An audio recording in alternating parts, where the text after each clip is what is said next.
இந்த வேலை எதை பற்றி பார்க்க போகிறோம் அப்படின்னா பிஎஸ்என்எல்ல ஜூனியர் டெலிகாம் ஆஃபீஸருக்கான ஜாப் நோட்டிஃபிகேஷன்ஸ் ரிலீஸ் பண்ணியிருக்காங்க. அதை எப்படி அப்ளை பண்ண போகிறதுன்னு தான் பார்க்க போகிறோம். ஃபர்ஸ்ட் அதுக்கான அஃபிஷியல் வெப்சைட் நீங்கள் ஓப்பன் பண்ணிக்கணும். பிஎஸ்என்எல் ரிஜிஸ்ட்ரேஷன்ஸுங்கிற அஃபிஷியல் வெப்சைட் ஓப்பன் பண்ணிட்டீங்க அப்படின்னா இப்படி ஒரு பேஜ் ஓப்பன் ஆகும். இந்த பேஜில் பார்த்தீங்க அப்படின்னா direct requirement of junior telecom ஆஃபீஸர்ஸ்ன்னு கொடுத்துருப்பாங்க. அதை நம்ம கிளிக் பண்ணிக்கலாம். கிளிக் பண்ணதுக்கப்புறம் பார்த்தீங்க அப்படின்னா இதில் அட்வர்டைஸ்மெண்ட் டீட்டெயில்ஸ் கொடுத்துருப்பாங்க. அதை நம்ம ஒரு தடவை செக் பண்ணிக்கலாம். இது ஓப்பன் பண்ணிட்டீங்க அப்படின்னா ஃபர்ஸ்ட் ஆன்லைன் ஸ்டார்டிங் டேட் பார்த்தீங்க அப்படின்னா 4/6/2026 கொடுத்துருக்காங்க. End of the online registrations பார்த்தீங்கன்னா 3/7/2026 கொடுத்துருக்காங்க. Start of applications editing period பார்த்தீங்க அப்படின்னா 4/7/2026 கொடுத்துருக்காங்க. இதுக்கான டீட்டெயில்ஸ் எல்லாமே இதில் கொடுத்துருக்காங்க. ஃபர்ஸ்ட் நம்மளுடைய சர்க்கிள் நேம், அதுக்கப்புறம் டைரக்ட் ரெக்யர்மெண்ட் கேட்டகரிஸ் வைஸ் படி நம்மளுடைய சர்க்கிளில் தமிழ்நாடு சர்க்கிளில் எத்தனை வேகன்சிஸ் இருக்குது அதுக்கான டீட்டெயில்ஸ் எல்லாமே இதில் கொடுத்துருக்காங்க. நீங்கள் ஒரு தடவை நல்லா செக் பண்ணி பார்த்துட்டு இந்த ஜாப்புக்கு நீங்கள் அப்ளை பண்ணிக்கலாம். ஏஜ் ரிலாக்ஸேஷன்ஸ் கூட கேட்டகரிஸ் வைஸ் கொடுத்துருக்காங்க. பிஎஸ்என்எல் எம்ப்ளாயிஸுக்கு எவ்வளோ, அதே மாதிரி பர்சன் வித் டிசபிலிட்டிக்கு எவ்வளோங்கிற டீட்டெயில்ஸ் எல்லாமே இதில் கொடுத்துருக்காங்க. நீங்கள் ஒரு தடவை நல்லா செக் பண்ணி பார்த்துக்கலாம். எஜுகேஷனல் குவாலிஃபிகேஷன்ஸ்ட்டு ஜூனியர் டெலிகாம் ஆஃபீஸர்ஸ் பார்த்தீங்க அப்படின்னா இதில் பேச்சுலர் ஆஃப் இன்ஜினியரிங் டிகிரியில் என்னென்ன டிசிப்ளின்ஸில் பார்த்தீங்க அப்படின்னா telecommunications, electronics, radio, computer, electrical, informations technology R instrumentations கொடுத்துருக்காங்க. அப்படி இல்லைன்னா எம்எஸ்சி எலக்ட்ரானிக்ஸ் அல்லது எம்எஸ்சி கம்ப்யூட்டர் சயின்ஸ் இந்த டிசிப்ளின்ஸில் முடித்தவங்க மட்டும்தான் இந்த ஜாப்புக்கு நம்ம அப்ளை பண்ணிக்கலாம். இதில் பார்த்தீங்க அப்படின்னா இப்போ நம்ம ஃபர்ஸ்ட் டைம் ரிஜிஸ்டர் பண்ண போகிறதுனால நியூ ரிஜிஸ்ட்ரேஷன்ஸ்னு ஒரு ஆப்ஷன்ஸ் இருக்குது. அதை கிளிக் பண்ணிக்கலாம். ஆல்ரெடி ரிஜிஸ்டர் பண்ணியிருக்கீங்க அப்படின்னா ரிஜிஸ்ட்ரேஷன்ஸ் நம்பர் அண்ட் பாஸ்வேர்ட் கொடுத்து கேப்சா கூட டைப் பண்ணிட்டு நீங்கள் லாகின் பண்ணிக்கலாம். இப்போ நான் ஃபர்ஸ்ட் டைம் ரிஜிஸ்டர் பண்ண போகிறதுனால நியூ ரிஜிஸ்ட்ரேஷன்ஸ்னு ஒரு ஆப்ஷன்ஸ் இருக்குது. அதை நான் கிளிக் பண்ணிக்கிறேன். கிளிக் பண்ணிட்டீங்க அப்படின்னா இதில் ஃபர்ஸ்ட் நம்மளுடைய அப்ளிகன்ஸோட ஃபர்ஸ்ட் நேம் கேட்டிருக்காங்க, நம்ம டைப் பண்ணிக்கணும். மிடில் நேம் இருந்துச்சுன்னா நீங்கள் டைப் பண்ணிக்கலாம், அப்படி இல்லைனா நீங்கள் ஸ்கிப் பண்ணிக்கலாம். தென் லாஸ்ட் நேம் நீங்கள் டைப் பண்ணிக்கணும். நெக்ஸ்ட் உங்களுடைய மொபைல் நம்பர் கேட்டிருக்காங்க, அதை டைப் பண்ணிக்கலாம். அதே மாதிரி இமெயில் ஐடி பார்த்தீங்கன்னா வேலிட் இமெயில் ஐடி தான் நம்ம டைப் பண்ணணும்.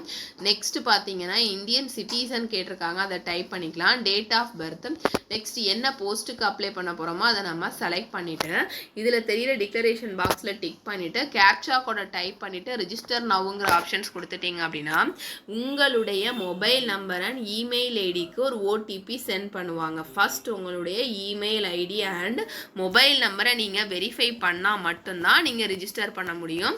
உங்களுடைய மொபைல் நம்பருக்கு ஒரு ஓடிபி சென்ட் பண்ணதுக்கப்புறம் அந்த ஓடிபியை நீங்கள் டைப் பண்ணிவிட்டு வேலிட் ஓடிபிங்கிற ஆப்ஷன்ஸ் இருக்குது, அதை கிளிக் பண்ணிக்கணும். நெக்ஸ்ட் உங்களுடைய மெயில் ஐடிக்கு ஒரு ஓடிபி சென்ட் பண்ணுவாங்க. அந்த ஓடிபியை டைப் பண்ணிவிட்டு வேலிட் இமெயில் ஓடிபி கொடுத்துட்டு நீங்கள் வெரிஃபை பண்ணிட்டீங்க அப்படின்னா ரிஜிஸ்டர் பண்ணிக்கலாம்.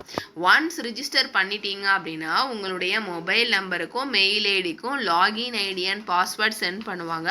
அது மூலமாக நீங்கள் லாகின் பண்ணிக்கலாம். நம்மளுடைய பர்சனல் டீட்டெயில்ஸ் எல்லாமே ஃபஸ்ட் நம்ம ஃபில்அப் பண்ணிக்கணும். ரிலீஜன் எதுவோ அதை நம்ம செலக்ட் பண்ணிக்கலாம். அதுக்கப்புறம் ஃபாதர் அல்லது ஹஸ்பண்ட் நேம் கேட்டிருக்காங்க, நீங்கள் டைப் பண்ணிக்கலாம். நெக்ஸ்ட் நம்மளுடைய மதர்ஸ் நேம் கேட்டிருக்காங்க, டைப் பண்ணிக்கலாம். ஜெண்டர் எதுவோ அதை நம்ம செலக்ட் பண்ணிக்கணும். மெரிட்டல் ஸ்டேட்டஸ் கேட்டிருக்காங்க, அதை நீங்கள் செலக்ட் பண்ணிக்கணும். உங்களுடைய 12 டிஜிட் ஆதார் கார்டு நம்பர் கேட்டிருக்காங்க, அதை நீங்கள் டைப் பண்ணிக்கலாம். ஐடென்டிஃபிகேஷன்ஸ் மார்க்ஸ் 1 and 2 கேட்டிருக்காங்க, அதை நீங்கள் டைப் பண்ணிக்கலாம். நெக்ஸ்ட்டு லாங்குவேஜ் நோன் டீட்டெயில்ஸ், நமக்கு லோக்கல் லாங்குவேஜஸ் நமக்கு ரொம்ப இம்பார்ட்டண்ட். அந்த லோக்கல் லாங்குவேஜஸை ஃபஸ்ட்டு நீங்கள் டைப் பண்ணிவிட்டு நெக்ஸ்ட் உங்களுக்கு என்னென்ன லாங்குவேஜஸ்லாம் தெரியுமோ அதை டைப் பண்ணிவிட்டு உங்களுக்கு ரீட் பண்ண தெரியுமா, ரைட் பண்ண தெரியுமா, அல்லது ஸ்பீக் பண்ண தெரியுமான்னு கேட்டிருக்காங்க. அதை நீங்கள் இந்த டிக்ளரேஷன் பாக்ஸில் டிக் பண்ணிக்கணும். தெரிஞ்சிருந்துச்சுன்னா நீங்கள் டிக் பண்ணிக்கலாம். நெக்ஸ்ட்டு பார்த்தீங்க அப்படின்னா அட்ரஸ் டீட்டெயில்ஸ் கேட்டிருக்காங்க. நம்மளுடைய permanent address and correspondent address ரெண்டுமே கேட்டிருக்காங்க. இப்போ பெர்மனன்ட் அட்ரஸும் கரஸ்பாண்டன்ட் அட்ரஸும் சேமாக இருந்துச்சுன்னா அந்த டிக்ளரேஷன் பாக்ஸில் நீங்கள் டிக் பண்ணிக்கலாம். இல்லை ரெண்டுமே டிஃப்ரெண்ட்டாக இருந்துச்சுன்னா ரெண்டுமே நீங்கள் டைப் பண்ணிக்கலாம். சேமாக இருந்துச்சு அப்படின்னா அந்த டிக்ளரேஷன் பாக்ஸில் டிக் பண்ணிட்டீங்க அப்படின்னா உங்களுடைய பெர்மனன்ட் அட்ரஸில் என்னெல்லாம் இருக்கோ அது எல்லாமே உங்களுக்கு கரஸ்பாண்டன்ட் அட்ரஸில் காப்பி அண்ட் பேஸ்ட் ஆகிடும். நம்மளுடைய டீட்டெயில்ஸ் பர்சனல் டீட்டெயில்ஸ் எல்லாமே கொடுத்ததுக்கப்புறம் இந்த டிக்ளரேஷன் பாக்ஸில் டிக் பண்ணிவிட்டு சேவ் அண்ட் நெக்ஸ்ட்டுங்கிற ஆப்ஷன்ஸ் கொடுத்துட்டீங்க அப்படின்னா உங்களுடைய பர்சனல் டீட்டெயில்ஸை நீங்கள் சேவ் பண்ணிக்கலாம். நம்மளுடைய பர்சனல் டீட்டெயில்ஸ் எல்லாமே ஃபில்அப் பண்ணி முடிச்சதுக்கப்புறம் பார்த்தீங்க அப்படின்னா நெக்ஸ்ட்டு பார்த்தீங்கன்னா நம்மளுடைய அதர்ஸ் டீட்டெயில்ஸ் எல்லாமே நம்ம ஃபில்லப் பண்ணிக்கணும். நெக்ஸ்ட்டு பார்த்தீங்க அப்படின்னா கேட்டகிரி கேட்டிருக்காங்க, அதை நீங்கள் செலக்ட் பண்ணிக்கலாம். அதுக்கப்புறம் ஆர் யூ எக்ஸ் சர்வீஸ் மேனா இல்லையான்னு கேட்டிருக்காங்க. எக்ஸ் சர்வீஸ் மேனா இருந்தீங்கன்னா எஸ்ங்கிற ஆப்ஷன்ஸ் கொடுத்துட்டு அதில் எக்ஸ் சர்வீஸ் வந்து எதுலேருந்து எது வரைக்குங்கிற டீட்டெயில்ஸ் கேட்டிருக்காங்க. சர்டிஃபிகேட் நம்பர் அண்ட் சர்டிஃபிகேட் யாரால் வழங்கப்பட்டிருக்குங்கிற டீட்டெயில்ஸ் எல்லாமே கேட்டிருக்காங்க. அதை நீங்கள் ஃபில்லப் பண்ணிக்கணும். நோங்கிற ஆப்ஷன்ஸ் நீங்கள் கொடுத்துக்கலாம். அதுக்கப்புறம் பார்த்தீங்க அப்படின்னா ஃபிசிக்கல் டிசபிலிட்டி 40% ஆஃப் மோர் தெனான்னு கேட்டிருக்காங்க. 40% அல்லது 40% விட அதிகமாக இருக்குதா இல்லையான்னு கேட்டிருக்காங்க. பிடபிள்யூடியாக இருந்தீங்க அப்படின்னா பிடபிள்யூடியாக இருந்தீங்கன்னா எஸ்ங்கிற ஆப்ஷன்ஸ் நீங்கள் கொடுத்துட்டு அந்த பிடபிள்யூடிக்கான டீட்டெயில்ஸ் எல்லாமே நீங்கள் இதில் ஃபில்லப் பண்ணிக்கணும். இல்லைனா நோங்கிற ஆப்ஷன்ஸ் கொடுத்துக்கலாம். அதுக்கப்புறம் நீங்கள் ரீசெண்டாக பிஎஸ்என்எல் எம்ப்ளாயாக இருந்திருக்கீங்க, ப்ரெசண்ட்டில் இருக்கீங்களான்னு கேட்டிருக்காங்க. ப்ரெசண்ட்டில் நீங்கள் பிஎஸ்என்எல் எம்ப்ளாயாக இருந்தீங்கன்னா எஸ்ங்கிற ஆப்ஷன்ஸ் கொடுத்துக்கலாம். இல்லை நோங்கிற ஆப்ஷன்ஸ் கொடுத்துட்டு இதில் தெரியல டிக்ளரேஷன் பாக்ஸில் டிக் பண்ணிவிட்டு சேவ் அண்ட் நெக்ஸ்ட்டுங்கிற ஆப்ஷன்ஸ் கொடுத்துட்டிங்கன்னா உங்களுடைய அதர்ஸ் டீட்டெயில்ஸ் எல்லாமே நீங்கள் சேவ் பண்ணிக்கலாம். நெக்ஸ்ட் பார்த்தீங்க அப்படின்னா நம்மளுடைய குவாலிஃபிகேஷன்ஸ் டீட்டெயில்ஸ் எல்லாமே நம்ம ஃபில்லப் பண்ணிக்கணும். இதில் பார்த்தீங்கன்னா have you received your mark sheets in GPA format for the qualifying degree. உங்களோட குவாலிஃபையிங் டிகிரி மார்க் ஷீட்ஸ் வந்து ஜிபிஏல மார்க் ஷீட்ஸ் வந்து ரிசீவ் பண்ணியிருக்கீங்களா இல்லையான்னு கேட்டிருக்காங்க. பண்ணியிருந்தீங்கன்னா எஸ்ங்கிற ஆப்ஷன்ஸ் கொடுத்துக்கலாம், இல்லை நோங்கிற ஆப்ஷன்ஸ் கொடுத்துக்கலாம். அதே மாதிரி prescribed qualifications for the post, என்னென்ன டிசிப்ளின்ஸில் நீங்கள் டிகிரிஸ் முடிச்சிருக்கீங்களோ அதுக்கான டீட்டெயில்ஸ் எல்லாமே இதில் கொடுத்துருக்காங்க. அதை நீங்கள் நல்லா செக் பண்ணி பார்த்துக்கலாம். நெக்ஸ்ட் பார்த்தீங்க அப்படின்னா நம்மளுடைய குவாலிஃபிகேஷன்ஸ் டீட்டெயில்ஸ் எல்லாமே ஃபர்ஸ்ட் நம்ம ஃபில்லப் பண்ணிக்கணும். ஃபர்ஸ்ட் நம்மளுடைய 10th டீட்டெயில்ஸ் எல்லாமே ஃபில்லப் பண்ணிக்கணும். சப்ஜெக்ட்ஸ் அல்லது டிகிரிஸ் நேம் கேட்டிருக்காங்க, அதை நீங்கள் டைப் பண்ணிக்கணும். ஸ்கூல் காலேஜ் நேம் கேட்டிருக்காங்க, டைப் பண்ணிக்கலாம். போர்டு அண்ட் யூனிவர்சிட்டி கேட்டிருக்காங்க. டோட்டல் மார்க்ஸ் கேட்டிருக்காங்க. இப்போ 10th பார்த்தீங்க அப்படின்னா நமக்கு மார்க்ஸ் டீட்டெயில்ஸ் படி தான் மார்க் ஷீட்ஸ் எல்லாமே நம்ம கொடுத்துருப்பாங்க. அதனால total marks and obtained marks then percentage வந்து நீங்கள் டைப் பண்ணிக்கணும். நெக்ஸ்ட் பார்த்தீங்க 12th முடிச்சிருந்தீங்கன்னா 12th டீட்டெயில்ஸ் எல்லாமே நீங்கள் ஃபில்லப் பண்ணிக்கலாம். இல்லை 12th முடிக்காமல் 10th முடிச்சுட்டு டேரெக்டாக நீங்கள் டிப்ளமோ போயிருந்தீங்க அப்படின்னா அதுக்கான டீட்டெயில்ஸ் எல்லாமே நீங்கள் ஃபில்லப் பண்ணிக்கணும். நெக்ஸ்ட் பார்த்தீங்கன்னா அண்டர் கிராஜுவேஷன்ஸ் டீட்டெயில்ஸ் கேட்டிருக்காங்க, அதுக்கான டீட்டெயில்ஸும் நீங்கள் இதில் ஃபில்லப் பண்ணிக்கணும். இதில் பார்த்தீங்க அப்படின்னா ஒன்று ஜிபிஏல நீங்கள் டைப் பண்ணிக்கலாம், அப்படி இல்லைனா உங்களுடைய மார்க்ஸ் டீட்டெயில்ஸ் வந்து நீங்கள் இதில் டைப் பண்ணிவிட்டு தென் பர்சன்டேஜஸாக நீங்கள் கன்வெர்ட் பண்ணி இதில் டைப் பண்ணிக்கணும்.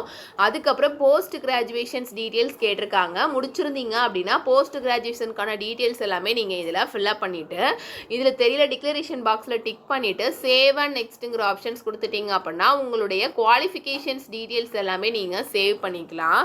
குவாலிஃபிகேஷன் டீட்டெயில்ஸ் எல்லாமே ஃபில்லப் பண்ணி முடிச்சதுக்கப்புறம் பார்த்தீங்க அப்படின்னா நம்மளுடைய டாக்குமெண்ட்ஸ் எல்லாமே நமக்கு அப்லோட் பண்ண வேண்டியது இருக்கும். ஃபர்ஸ்ட் நம்மளுடைய இமேஜஸ் வந்து நம்ம அப்லோட் பண்ணிக்கலாம். ஃபோட்டோஸோட சைஸ் பார்த்தீங்க அப்படின்னா 20 KB-லேருந்து 60 KB-க்குள்ளே இருக்கணும். ஃபைல் ஃபார்மேட் பார்த்தீங்க அப்படின்னா ஜேபிஜி ஃபார்மேட்டில் இருக்கணும்னு கொடுத்துருக்காங்க. நெக்ஸ்ட் பார்த்தீங்கன்னா உங்களுடைய சிக்னேச்சர்ஸை நீங்கள் அப்லோட் பண்ணிக்கலாம். அதோட சைஸ் பார்த்தீங்க அப்படின்னா 10 KB-லேருந்து 60 KB-க்குள்ளே இருந்தால் மட்டும்தான் நம்மளுடைய சிக்னேச்சர்ஸை நம்ம அப்லோட் பண்ண முடியும். நெக்ஸ்ட் பார்த்தீங்க அப்படின்னா அகாடமிக் மார்க் ஷீட்ஸ் எல்லாமே நீங்க அப்லோட் பண்ணிக்கணும். இதுல பாத்தீங்க அப்படின்னா ஃபர்ஸ்ட் நம்மளுடைய 10th குவாலிஃபிகேஷன்ஸ் மார்க் ஷீட்ஸ் வந்து நமக்கு அப்லோட் பண்ணணும். நெக்ஸ்ட் நமக்கு 12th அல்லது டிப்ளமோ முடிச்சிருந்தோம் அப்படின்னா நம்மளுடைய மார்க் ஷீட்ஸ் எல்லாமே நம்ம இதில் அப்லோட் பண்ணிக்கலாம். நெக்ஸ்ட் நம்மளுடைய யூஜி கோர்ஸ் சர்டிஃபிகேட்டை நம்ம அப்லோட் பண்ணிக்கலாம். அதுக்கப்புறம் அப்லோட் சர்டிஃபிகேட் கேட்டிருக்காங்க. ஏதாவது valid photo identity card issued by the government of India. Example பார்த்தீங்க அப்படின்னா Aadhaar card, passport, driving licence and PAN card, இதில் ஏதாச்சும் ஒரு டீட்டெயில்ஸ் வந்து கண்டிப்பாக நீங்கள் அப்லோட் பண்ணிக்கணும். இந்த டாக்குமெண்ட்டை ஸ்கேன் பண்ணி நீங்கள் அப்லோட் பண்ணிக்கலாம். நெக்ஸ்ட் பார்த்தீங்க அப்படின்னா எக்ஸாம் சிட்டி வந்து நம்ம செலக்ட் பண்ணிக்கலாம். இதில் பார்த்தீங்க அப்படின்னா எக்ஸாம் சிட்டி தமிழ்நாடை பொறுத்தவரையும் பார்த்தீங்க அப்படின்னா சென்னை கொடுத்துருக்காங்க, அதை நீங்கள் இதில் செலக்ட் பண்ணிக்கலாம்.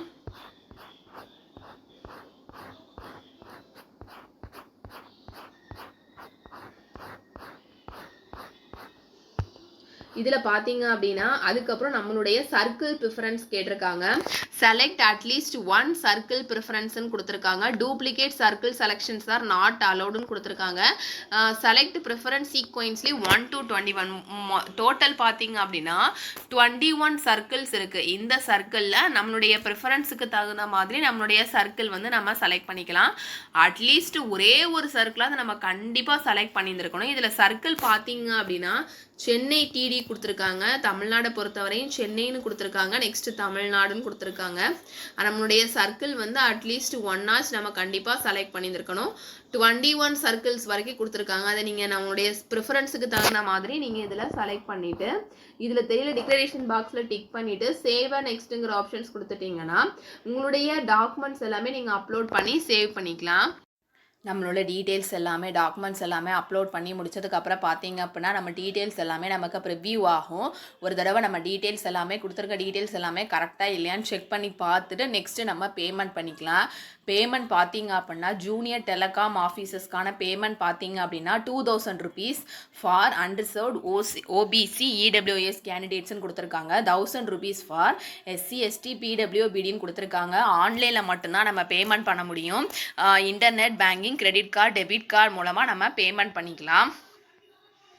ஒன்ஸ் நீங்கள் பேமெண்ட் பண்ணி முடிச்சிட்டிங்க அப்படின்னா உங்களுடைய மொபைல் நம்பருக்கு ஒரு மெசேஜ் சென்ட் பண்ணிவாங்க. பேமெண்ட் ரிசீவ்ட் அண்ட் ரெஜிஸ்ட்ரேஷன் சக்ஸஸ்ஃபுல்லுங்கிற மெசேஜ் வந்து உங்களுக்கு ரிசீவ் ஆகிடும்.